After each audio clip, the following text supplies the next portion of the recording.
impressionable young boy, wanted to be tough just like him, which led to Lenny beating the shit out of bullies from a very early age. Unfortunately, Jimmy's influence on Lenny just wasn't what he really needed.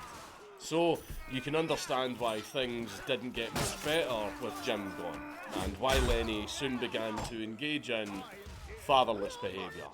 At the age of 15, Lenny made a promising start by getting his first job on a construction site.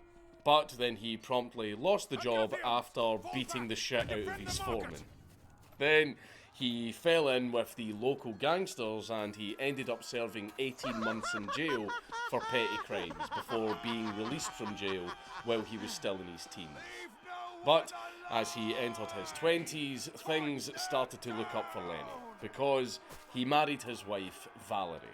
But because catching a break just wasn't on the cards for Lenny, his mother died when he was 21, which caused him to start drinking heavily. Now, grief and alcohol are already a recipe for misery, but when you add a temper like Lenny's and a lifetime's worth of bottled up rage, well, that's a recipe for disaster.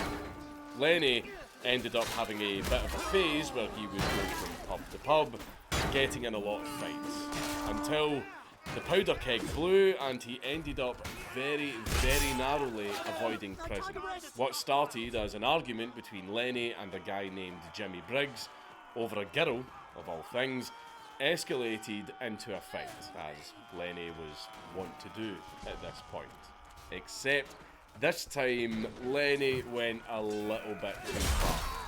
Lenny actually beat the guy so hard that he broke both of his hands against the poor bastard's face. And as if that wasn't overkill already, Lenny bit into Briggs's windpipe. Briggs desperately needed surgery, and very, very fortunately for both him and Lenny, he managed to pull through.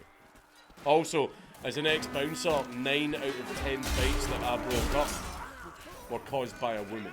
The near miss with a murder charge ended up being the wake-up call that Lenny needed, and he decided to ditch the bottle and start throwing his weight around any more productively. And he had a lot of fucking weight to throw around, which made him perfect for working security in the pubs of East London.